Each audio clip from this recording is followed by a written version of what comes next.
उज्जवल Bharat news, देश की प्रखर आवाज। अब नए अंदाज में। नमस्कार, उज्जवल भारत न्यूज में आपका स्वागत है। आज हम आपको बताएंगे शिव के बारे में। भारतीय आध्यात्मिक संस्कृति के सबसे अहम देव महादेव शिव के बारे में कई गाथाएं और दंत कथाएं सुनने को मिलती है। क्या वे भगवान हैं या केवल हिंदू संस्कृति की कल्पना, या फिर शिव एक गहरा अर्थ है जो केवल उन्हीं के लिए उपलब्ध है जो सत्य की खोज में है। शिव पुराण मानव प्रकृति को चेतना के चरम तक ले जाने का सर्वोच्च विज्ञान है, जिससे बहुत सुंदर कहानियों द्वारा किया गया है। योग को एक विज्ञान के रूप में व्यक्त किया गया है, जिसमें कहानियों का नहीं, लेकिन अगर आप गहन अर्थों में उस पर ध्यान दें तो योग और शिव पुराण को अलग नहीं किया जा सकता।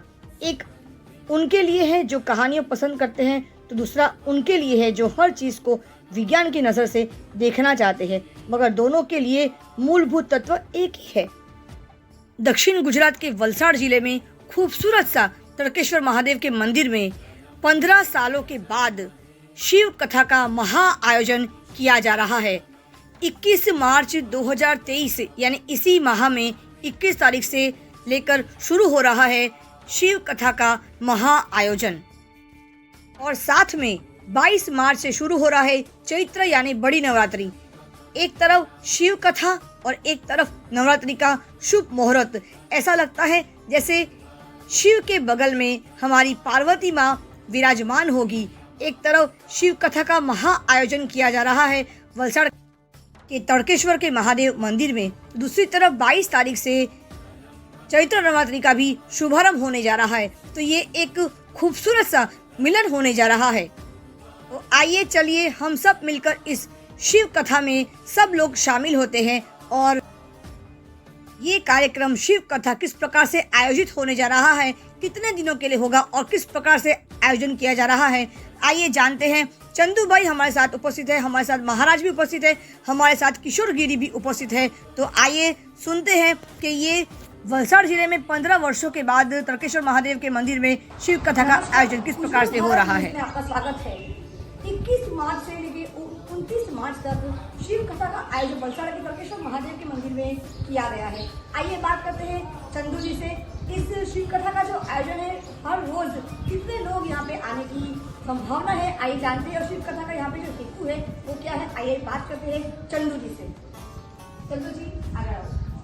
આ શિવ કથાનો વલસાડની જાહેર જનતાને આમંત્રણ છે કે અમારી તારીખ 21/3/2023 થી લઈ અને 29/3/2023 સુધીની શિવકથાના આયોજનમાં વલસાડની જાહેર જનતાને બહોળી સંખ્યામાં શિવકથાનો લાભ લેવા અને શિવપ્રેમી ભાઈઓને ભક્તજનોને આવવા માટે અમે લોકો આમંત્રિત કરીએ છીએ। પટેલ આદિવાસી વિકાસ સેવા સંગઠન ટ્રસ્ટ આ શિવકથાનું અમારું આયોજન અત્યારે તડામાર તૈયારી ચાલી રહેલી છે। સૌથી વધારેમાં વધારે પબ્લિક લાભ લે, સૌથી વધારે ને વધારે પબ્લિકને સગવડ મળે તેવા અમારા પ્રયત્નો ચાલી રહેલા છે।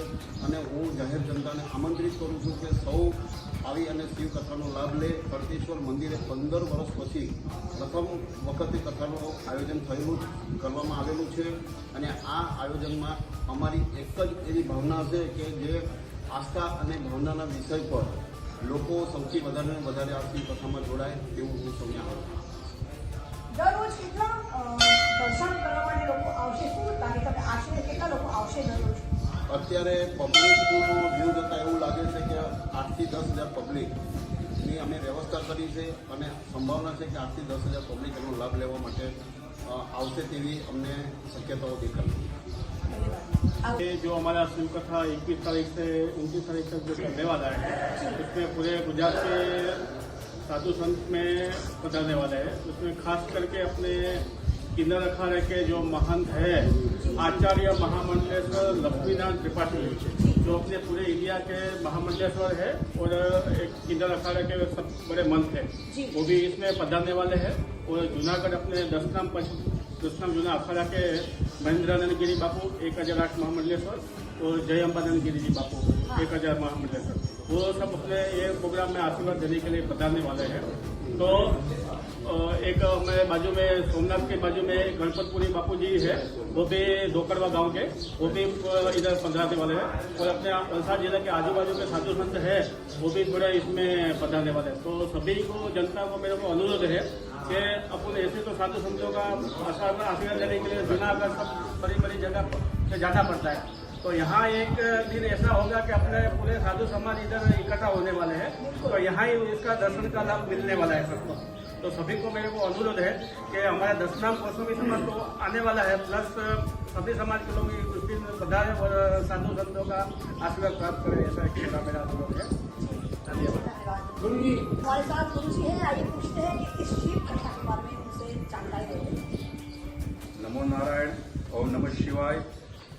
इस वलसाड के पावन धाम के अंदर जहाँ इतनी शांति है, इतनी शीतलता है कि जिसके आश्रय में हम बैठते हैं, तप्तेश्वर महादेव के आश्रय के अंदर हमको जो एक शीतलता प्राप्त होती है, वही शीतलता यहाँ के कार्यकर्ता श्री रमन भाई के द्वारा कोरोना के माहौल के अंदर जितनी हो सके उतनी लोगों की सेवा की, जितना हो सके उतना लोगों को मदद की, और उस काल के अंदर जितने लोग स्वर्गवास हुए हैं उन लोगों को, जैसे हमारे यहाँ कहते हैं जीव है उसको शिव के साथ में समर्पित होना, वही भाव से पूरी ये कथा का आयोजन किया हुआ है।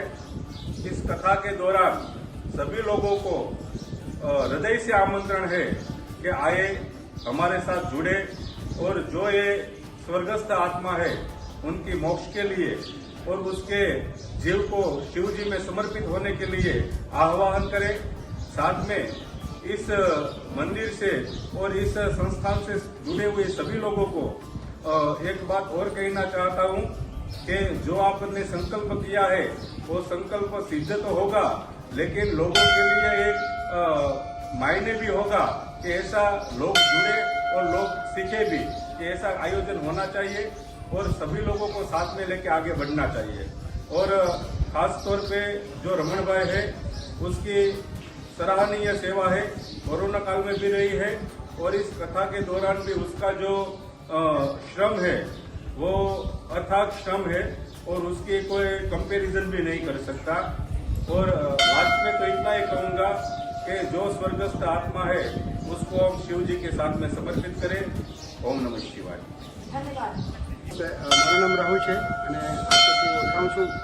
મારે એક ખાસ કરીને આજે શિવકથાનું આયોજન છે અને એક નાનકડી ઝલક કેવી છે કે શિવકથાનું આયોજન ખૂબ સરસ રીતે ચાલી રહ્યું છે અને એની માટે જે પણ તૈયારીઓ અત્યારે ચાલી રહી છે એ આખું અમારું જે ગ્રુપ છે અને ટોટલ 300 જેટલા સ્વયંસેવકો છે એની અંદર એ આ 300 સ્વયંસેવકો સાથે લઈને દરેક જણા કામ કરી રહ્યા છે। અમારા રમણભાઈ છે, અમારી આખી ટીમ છે, એ દરેક એક અને એક વિચાર લઈને આ કામ કરી રહ્યા છે। સાથે સાથે જેટલા પણ અહીંયા મહેમાનો આવવાના છે, જેટલા પણ ભક્તો આવવાના છે, એમના માટે ખૂબ સરસ અહીંયા મંડપનું વ્યવસ્થા કરી છે, પાર્કિંગ વ્યવસ્થા કરી છે। ખૂબ સરસ આ આયોજન પાણીથી લઈને એ લોકોને કંઈ પણ જાતની તકલીફ ના પડે એવી અહીંયા વ્યવસ્થા કરવામાં આવી છે અને આખું ગ્રુપ લગભગ 3 મહિનાથી દોડી રહ્યું છે અને 1 તારીખે 1 જાન્યુઆરીએ નાળિયેર જ્યારે લઈને આવ્યા છે ત્યારથી આ પ્રથા આજે પણ અત્યારે કન્ટિન્યુ ચાલી રહી છે।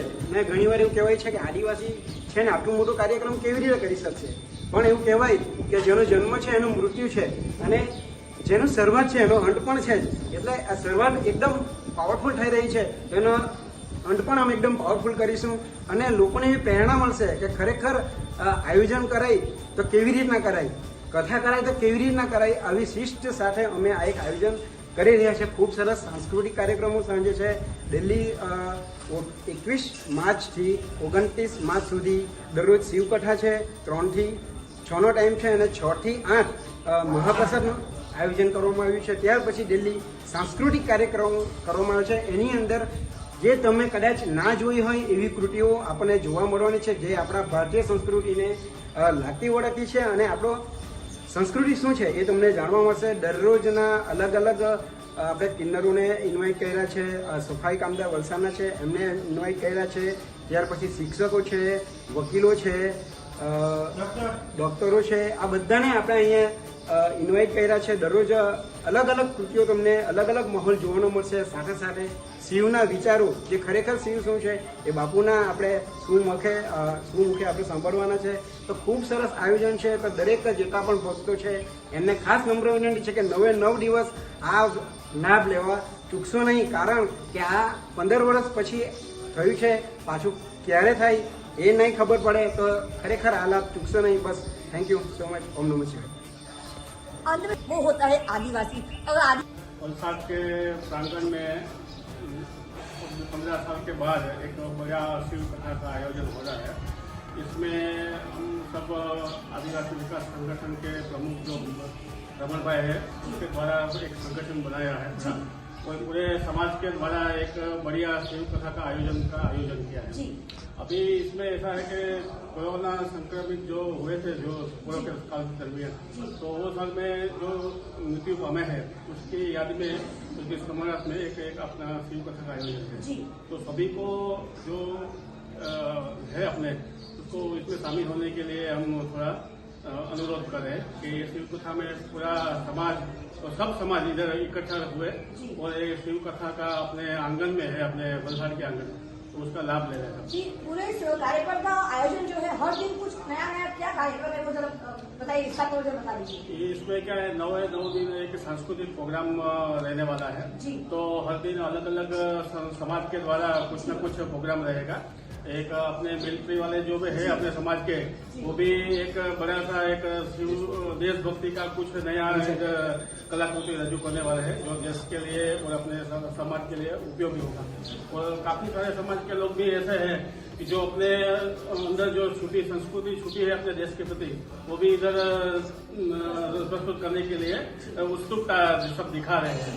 तो वो भी एक सबको अपने पब्लिक को एक लाभ मिलेगा कि भाई नया जो कथा तो बापू के द्वारा एक मिलेगी सबको. शिव का प्रचार प्रसार सब होगा और शिव के बारे में वो अपने जो नहीं जानते हैं वो दीप से अपन को सब 9 दिन अपन बापू द्वारा जानने को मिलेगा. और साथ साथ में ये भी अपने देश की संस्कृति क्या है वो भी सब कलाकृति के द्वारा अपन को सब जानकारी मिलती रहेगी. इसलिए थोड़ा सबको अनुरोध है हमारी पूरी टीम की तरफ से, हमारे भंडारी साहब सब है अपने ग्रुप में, तो सबको यही अनुरोध है कि वलसाड की पूरी जनता और आजू बाजू के पूरे जिले के एरिया के सब लोग एक कथा में बहुरी संख्या में सब उपस्थित रहे, ऐसी हम सबकी एक भावना है, अनुरोध है, सबके निवेदन भी है. धन्यवाद. हमारे साथ महिला भी जुड़ गई है. दर्शना जी से पूछते हैं कि अभी हाल ही में 8 मार्च को अंतर्राष्ट्रीय महिला दिवस का हमने पूरे विश्व स्तर पे हमने इसका कार्यक्रम अनुभव किया है, अनुभूति की है. तो महिला होने के नाते भी मैं पूछती हूँ कि शिव के बिल्कुल पास में पार्वती जी का भी स्थान होता है, तो हम महिला को कैसे वंचित कर सकते हैं. इस इंटरव्यू के दौरान हमारे साथ महिला दर्शना जी उपस्थित है. आइए पूछते हैं कि शिव कथा में काफी उनका योगदान रहा है. आइए पूछते हैं कि वो इस शिव कथा को लेकर कितनी उनके शब्दों में जानने का सकारात्मक प्रयास करते हैं. दर्शना जी बहुत स्वागत है आपका हमारे चैनल में. ओम नमः शिवाय. ओम नमः शिवाय. इस कथा में सबसे पहले तो रमन भाई ने महामंडलेश्वर को बुलाया है, जो खुद एक महिला भी है और वो सबको महामंडलेश्वर आ रहे हैं, जो सबसे अच्छी बात है. आज तक कथा में कहीं भी महामंडलेश्वर को आमंत्रित नहीं किया गया है, लेकिन रमन भाई ने उसको भी किया है. और सबसे बड़ी बात यह है कि गिरी बाबू आके कथा कर रहे हैं, वो सबसे बड़ी बात है क्योंकि वो इंटरनेशनल कथाकार है, तो वो हमारे लिए सबसे बड़ी बात है. और मैं यही चाहती हूँ कि कथा का लाभ सब लोग ज्यादा से ज्यादा ले. शिव क्या है, शिव के बारे में जो बहुत सारी गलतफहमियां है ना वो सब दूर हो कि हमारे लिए शिव क्या है. तो इस कथा से हमें बहुत लाभ मिलेगा. तो मैं चाहती हूँ कि सब लोग सबसे ज्यादा शिव कथा सुने. और महाप्रसाद का भी आयोजन किया हुआ है शाम को 6 से 8 बजे, तो महाप्रसाद भी ले और कथा का भी लाभ ले. जी, महिला होने के नाते आप महिलाओं के संदेश में जाते हैं. अंतर्राष्ट्रीय महिला दिवस हमने पूरे विश्व स्तर पर हम लोग ने कार्यक्रम का लाभ लिया है. तो महिला होने के नाते आज पूरा दुनिया जो है विश्व स्तर पर डिजिटल हो गया है. तो डिजिटल की दुनिया, टेक्नोलॉजी दुनिया में महिलाओं का स्थान क्या है, आप महिलाओं के लिए क्या सोच रखती हो? आप स्वयं भी महिला हो. महिला कोई भी क्षेत्र में पीछे नहीं है, बिल्कुल है ना. तो मैं यही चाहती हूँ कि महिला भी इस कथा में सबसे ज्यादा आए, लाभ ले और संस्कारों का सिंचन करे. धन्यवाद जी. मैं तो शिव कथा में जुड़ा हुआ हूँ। जी मैं बापू से 2003 से जुड़ा हुआ हूँ। जी लेकिन अभी जो कथा का हेतु है, हाँ। मैं आपको समझाता हूँ। जी जी ये जो कथा है, हाँ हाँ कोरोना वायरस में समर्पित जो कोरोना वायरस में जो एक्सपायर हो जी। गए, उसके समर्पित के लिए कथा है। जी तो रमन भाई जो है, इसने जो कोरोना वायरस में इतना बढ़िया काम किया है, तो यहाँ हमें राकुल के यहाँ उसने संस्थान जो भी बनाया हाँ हाँ और अपने 600 बेटरी 642 हाँ। इतना बॉडी को अग्नि संस्कार किया। उसने गायत्री मंत्र के साथ किया। उसने इतना सेवा किया तो बापू को उसको बोला कि भाई हमको एक शांति यज्ञ के लिए, जो एक्सपायर हो गए उसके शांति के लिए हम एक यज्ञ करना चाहें। तो बापू ने बोला कि हम आपको कथा ही देते हैं। तो उसका कथा का जो हेतु है, तो उसको आदिवासी संगठन ने लिया है। लेकिन हम सब समाज जुड़ रहे हैं, क्योंकि जो शिव कथा है कि चरकेश्वर महादेव के पठानगढ़ में 15 वर्ष के बाद हो रहा है। तो हमको इतना उत्साह है, क्योंकि बापू जो रसपान कर रहा है शिव कथा का, मैं पूरा 2003 से जुड़ा हुआ हूँ। मैं जब भी बापू से बात करता हूँ तो बापू कथा के लिए अपना जो कुछ है शिव जी के बारे में सबको समझाता है कि भाई शिव को पूजा कैसे करने की, शिव की जरूरत क्या है, हम शिव की पूजा क्यों करें। तो इसलिए हमने जो कथा लिया है, ये कथा का माहौल इतना बढ़िया हो रहा है। तो रोज का कथा में 6 से 7 हज़ार लोग आएंगे। उसका महाप्रसाद का भी आयोजन किया है और सबको निर्विघ्न पूजा कथा पूरी हो, इसलिए हम चरकेश्वर महादेव जी की प्रार्थना कर रोज कि भाई हमारी कथा को कोई निर्विघ्न पूरी है। तो इसलिए हम कथा का आयोजन कर रहे हैं। कथा में सबको आमंत्रित किया है, सब समाज को साथ में लेकर चले। संत पुरुष को भी हमने आमंत्रित दिया है, तो सब आए हमारे कथा में, हमारा शोभा बढ़ाए। इस तरह से हम कथा का आयोजन कर रहे हैं। ये हमारे रमन भाई जो इतना बढ़िया काम किया है, इसलिए हमको उसके ऊपर गौरव है। क्योंकि आदिवासी जो बापू ने बोला है कि मैं जो कथा दे रहा हूँ, आदिवासी संगठन को दे रहा हूँ। अब तक किसी ने ऐसा आयोजन नहीं किया है। तो ये कथा इतना माहौल बने कि हमारा जो क्षेत्र है वलसाड़ जिला में आदिवासी बहुत लोग रहते हैं, तो उसको हम साथ में लाने का, हमारे व्यू में साथ में लाने के लिए तो हम एक प्रयत्न कर रहे हैं कि सब समाज को साथ में लें और आदिवासी को इसे अपना प्रोजेक्ट करें। ये हमारा सब हमको गवर्नमेंट की प्रोजेक्ट कर रही है कि भाई आदिवासी को साथ में रखो, ये सब कर रही है। तो हमको गवर्नमेंट का भी सपोर्ट मिल रहा है और सब जगह पे हम व्यापारी मंडल, GST एसोसिएशन, सब जगह से हम अपना जो कॉन्ट्रीब्यूशन देने का वो दे रहे हैं। अंत में से इतना ही कहूंगी कि इस शिव कथा में आप सभी लोग जुड़े, वलसाड़ के ही नहीं, वलसाड़ के आसपास गुजरात के हर व्यक्ति, देश के हर व्यक्ति इस कथा में जुड़े। बस इतना ही कहना चाहूंगी कि 21 तारीख को कथा शुरू हो रहा है शिव कथा, 22 तारीख को नवरात्रि का शुभारंभ शुरू हो रहा है। चैत्र नवरात्रि, बड़ी नवरात्रि हम कहते हैं।